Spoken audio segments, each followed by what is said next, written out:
Enye. Eba musindile.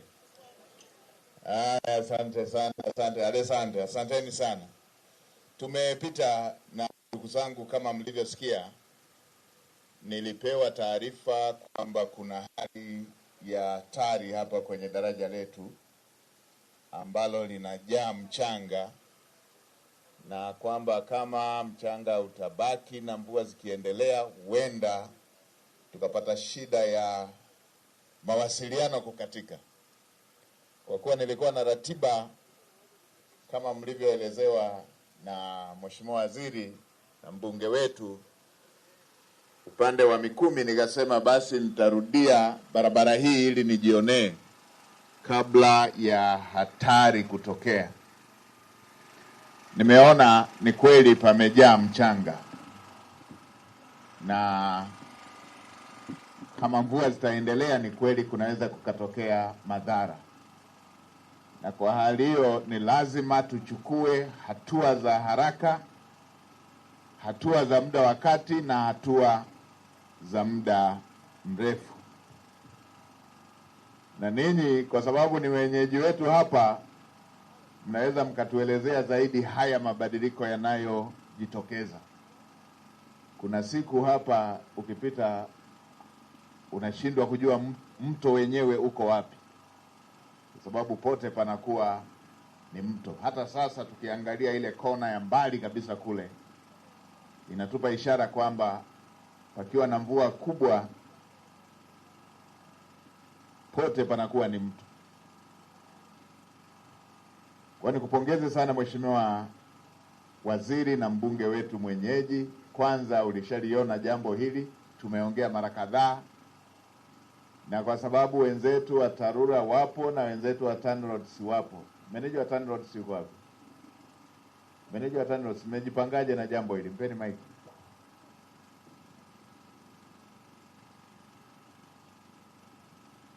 Mmejipangaje nalo bwana hili?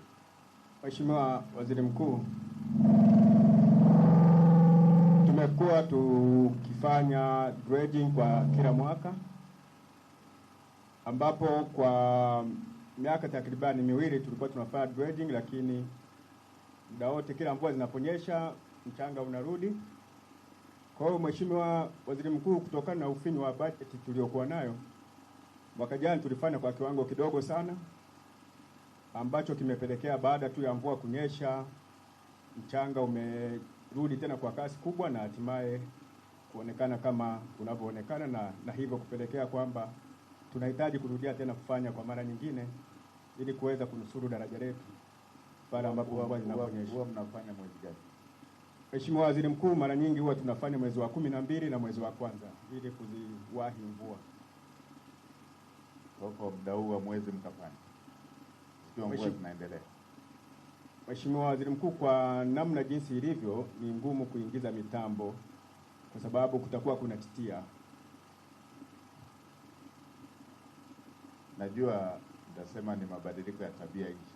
Kwa nini hamkuweka daraja la ghorofa tuliwe refu sawa wa hizi nguzo likadondokee Dumila?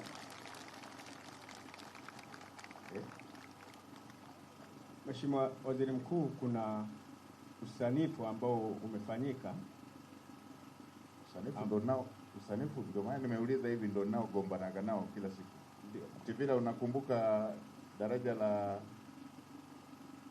Jangwani? Wahandisi wetu wanaleta vimichoro, wameweka vimaandishi vidogo, alafu na vikaratasi vya kuonesha kwa rangi hivi, alafu na satellite. Wanatuambia maneno mengi, usanifu, feasibility na vyote hivyo. Alafu mvua zinanyesha, tunaanza kubeba machepeo. Tunaanza kuhamisha mchanga kwa machepeo. Ninyi hiyo feasibility hamkujua huko juu kuna milima, hamkujua kuna mabadiliko ya tabia nchi yanaharibu mazingira, yanaharibika kila leo. Hapa mngepiga juu liko usawa wa hizi nguzo, tungekuwa tunahangaika hivi vitu hivi. Sasa kila mwaka kuondoa mchanga kwa chepeo, hii mambo gani? Na ninyi mmesoma, mnatakiwa mkadiria haya mambo yote. Nili challenge pale Jangwani. Nikamwambia, ninyi kwa nini mnapima kadaraja kako chini chini hivi? Tumetoka kujenga daraja, wakajenga na stendi, zimenyesha mvua, mabasi yote yakazama. Umeweka stendi eneo ambalo sisi wafugaji hata zizi la ndama ungeweka pale. Si mambo gani bwana? Hebu mjifungie na wenzako. Mheshimiwa Waziri, bahati nzuri unahusika na uratibu na ndo mbunge mwenyeji hapa. Hebu wafungie hawa mahali, watafute jawabu la kudumu. Hii barabara hii ni barabara kubwa, haiunganishi tu mikoa ya Tanzania, inaunganisha nchi na nchi. Kila siku tu tumelala roho mkononi kwamba sijui leo Dumila pakoje. Hii mambo gani bwana? Ongea na wenzako, tunataka hapa jawabu la kudumu.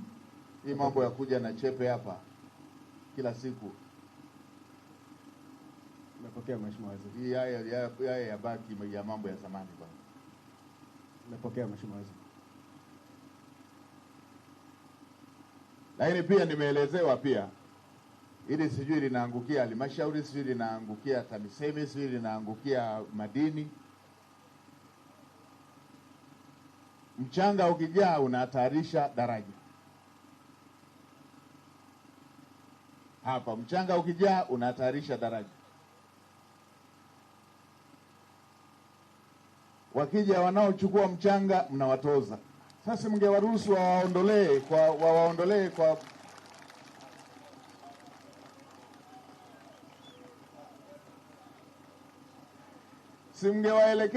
simngewaelekeza, mngeweka masharti kwamba mtu yeyote anayetafuta mchanga kwa mkoa huu, hata mikoa ya jirani, aje achukue hapa. Si ya kazi inaisha.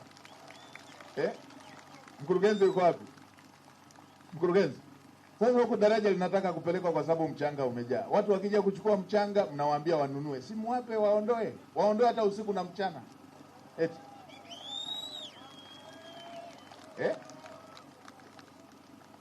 Chukua maiki. Si ninyi hapa mnasema ufinyu wa budget, mnashindwa kuondoa mchanga. Engineer, hebu sogea hapo. Kwa nini hamuondoi mchanga?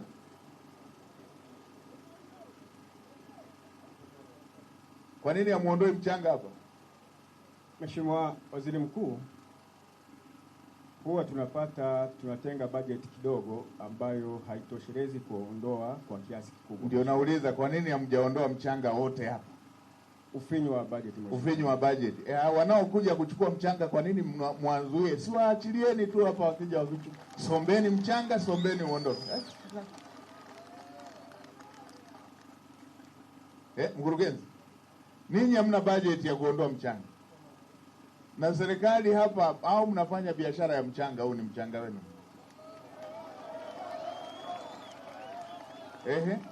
Mheshimiwa Waziri Mkuu, ni kweli kwamba eneo hili lina mwekezaji ambaye ana PL ya kuchimba mchanga au madini ya ujenzi kwenye eneo hili.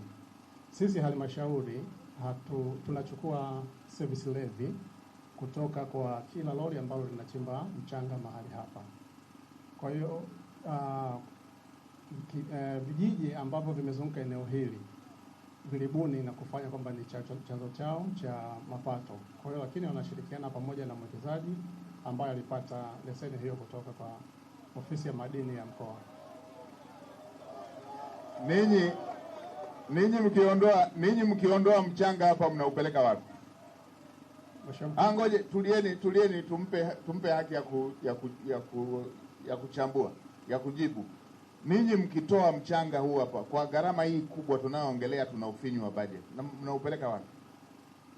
Kwa sasa Mheshimiwa Waziri Mkuu, mchanga wa hapa sisi hatuondoi, isipokuwa tulikuwa na kikao ambacho tulipata taarifa na kwamba kuna mchanga unahitajika Zanzibar. Kwa hiyo tuliingia ubia na shirika la TRC ambao tumekubaliana nao kwamba watakuja wachimbe mchanga huu kwa ajili ya kusafisha kwenda Zanzibar. Lakini kwa sababu bado mkakati huo bado haujaanza, bado kwenye mazungumzo kuweza kutekeleza kwa ajili ya kufanya biashara hiyo ya mchanga kutoka eneo hili. Na tunadhani kama biashara itafanyika, basi mchanga utakuwa unaondolewa kwa njia hiyo. Engineer, ninyi mkichimba huu mchanga wao mnapeleka? Mheshimiwa Waziri Mkuu, huu ambao mnaongelea bajeti haitoshi, mkija mkaondoa hapa, huwa mnapeleka wapi?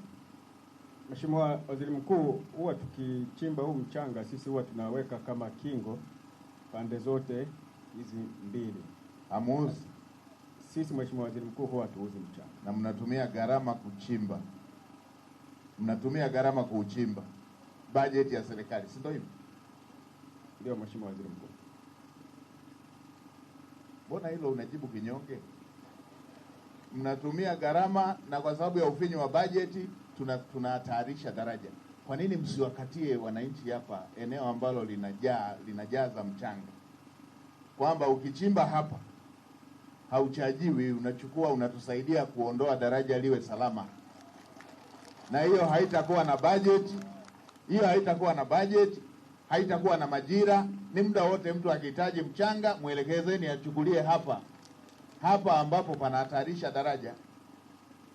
Alafu ule wa biashara wa kuuziana, wa serikali ya kijiji, wa wawekezaji, mtawapa maeneo mengine huko. Si mto hili lote lipo tu? Si ndio hivyo mkurugenzi? Hili mto silipo tu? Mkuu, mto upo. Alafu mpaka tunahatarisha daraja, alafu mpaka tunatumia bajeti kubwa.